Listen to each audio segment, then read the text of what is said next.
প্রস্তাবিত অন্তর্বর্তী সরকারের প্রধান ডক্টর মোহাম্মদ ইউনুস আজ দুপুর 2:10 একটি ফ্লাইটে ঢাকার হজরত শাহজালাল আন্তর্জাতিক বিমানবন্দরে পৌঁছান। দুপুর 2:45 বিমানবন্দরে তিনি সাংবাদিকদের বলেন, পুনর্জন্মে যে বাংলাদেশ পেলাম সে বাংলাদেশ যেন পূর্ণতা পায়। বিপ্লবের মাধ্যমে বাংলাদেশে আজকে নতুন বিজয় সৃষ্টি হল। ডক্টর ইউনুস বলেন, তরুণ সমাজ এটি সম্ভব করেছে, তাদের প্রতি আমার সমস্ত কৃতজ্ঞতা। আপনারা যদি আমার উপর ভরসা রাখেন তাহলে কারো উপর হামলা হবে না।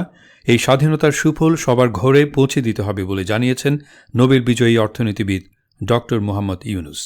তিনি এও বলেন, সরকারকে দেখে মানুষ ভয় পাবে না, তাদের বুক ফুলে উঠবে যে সরকার আমাদের সাহায্য করবে। বাংলাদেশ সময়ে আজ রাত 8টার দিকে বঙ্গভবনে অন্তর্বর্তী সরকারের শপথ অনুষ্ঠানের প্রস্তুতি নেওয়া হয়েছে। সেনাবাহিনী প্রধান জেনারেল ওয়াকারুজ্জামান গতকাল জানিয়েছিলেন, অন্তর্বর্তী সরকারের সদস্য 15 জনের মতো হতে পারে। কে কে এই সরকারে থাকছেন তা এখনও জানা যায়নি। বিভিন্ন নামের তালিকা নিয়ে রাজনৈতিক অঙ্গনে নানা গুঞ্জনও রয়েছে।